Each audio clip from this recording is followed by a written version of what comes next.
हनुमान जी लंका भी जाते हैं तो राम जी को ध्यान करते हैं, प्रवेश भी करते हैं तो हृदय में राम जी को रखते हैं। क्यों? कोई भी काज बिना राम जी को हृदय में रखे हुए पूर्ण नहीं हो सकता है। यही दास की नीति है कि दास को स्वामी को हृदय में रख करके ही कार्य करना चाहिए, फिर वह दास कभी फेल नहीं होता है। कोई भी काम करने के पहले प्रचार नहीं, विचार करो। विचार करोगे प्रचार अपने आप हो जाएगा। है?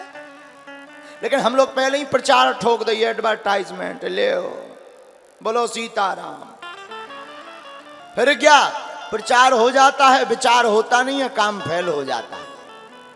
ये ना सीख पाओ तो आज की कथा से एक और सीख सकते। हनुमान जी ने 5 उंगलियों को एक करके मुक्का बना करके लंकनी को मारा, वो भी विरक्त बन गई। मानो हनुमान जी ये कहना चाहते हो कि हमको सभी को अपने परिवार में, समाज में, अपने राष्ट्र में एकत्रित होकर रहना चाहिए, पर कोई भी विदेशी ताकतें हमारा बाल बांका नहीं कर सकती।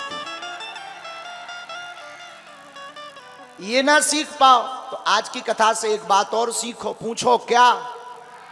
पूछो। सोते सब हैं, लेकिन जो काम में सोते हैं उन्हें रावण जगाता है। जो राम को हृदय में रखकर सोते हैं उन्हें हनुमान जगाते हैं। आज की कथा का 5वां सूत्र, और अगर ये 4 ना भी सीख पाओ, शायद तुम बिहारी आदमी आओ, खा पी के ज्यादा भात आ गए हो, चावल ज्यादा खब गए हो, पानी कम पे वो हो, पंडाल से निकलवे ना मिलो हो, कई जन के तो पसीना में मेकअप बहा गए, कई जन के कपड़ा बड़ी क्रेज में आए थे कि फोटो खींचे, ना फोटो खींची ना टीवी चली। कई लोग तो अच्छा, कई लोग हमने देखे हैं, कई लोगों की भक्ति बड़ी अद्भुत होती है कि उनके सामने कैमरा जाएगा, वो भी सीताराम सीताराम सीताराम सीताराम, और कैमरा ना जाए कहोगे ताली बजाओ, और कैमरा चलो जाए, तो ऐसे भी होते हैं। तो आज तो कुछ नहीं चल पाया, तो हो सकता तुम मन में खिन्न हो, लेकिन हम आपको कहेंगे 4 बातें ना भी सीख पाओ तो 5वीं बात आज सुंदरकांड की सीखने योग्य है। क्या?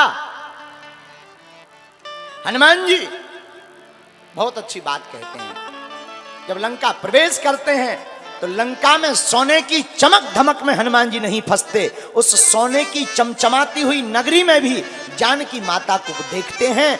मानो इस संसार सागर की चमक दमक में हमें नहीं फंसना चाहिए, इस संसार की चमक दमक में भी हमें भक्ति की सतत खोज करते रहना चाहिए। जो इन 5 में से एक भी सूत्र आज का स्वीकार कर लेगा उसे सुंदरकांड की महिमा समझ में आ जाएगी। सुंदरकांड इसलिए सुंदर है कि राम जी का बंदर भी सुंदर है। एक बात और, 6वां सूत्र और ले, तुम्हारे काम आएगा। काम काज का बंदर नहीं होना चाहिए, राम काज का बंदर होना चाहिए। काम काज का बंदर केवल बंदर होता है, राम काज का बंदर भी सुंदर कांड की तरह सुंदर होता है। 7वीं सीख और लो सुंदरकांड से।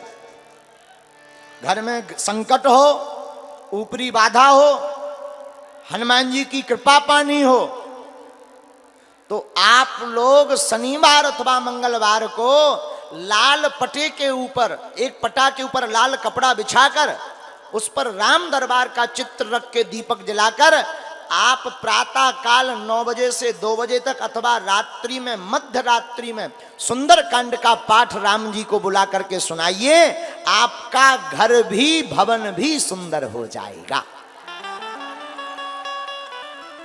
और जो आपको चाहिए उस चौपाई का संपुट लगा करके आप सुंदरकांड का पाठ करिए, तो आपको अप्राप्त वस्तु भी हनुमान जी की कृपा से प्राप्त हो जाएगी।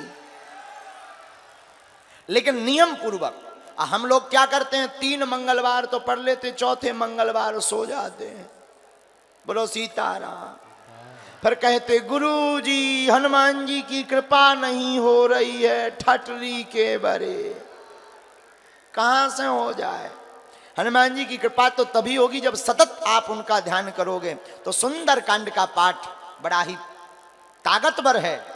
और हम कहते हैं सुंदर कांड का पाठ ना भी कर पाओ तो आजकल तो मोबाइल चल गए, सुनो, नहीं सुन पा रहे तो सुंदर कांड की पुस्तक को प्रणाम भर करो और 5 दिन तक सुंदर कांड की कथा को सुनो। हमें भरोसा है आप लोगों को 5 दिन में सुंदर कांड का महत्व समझ में आ जाएगा।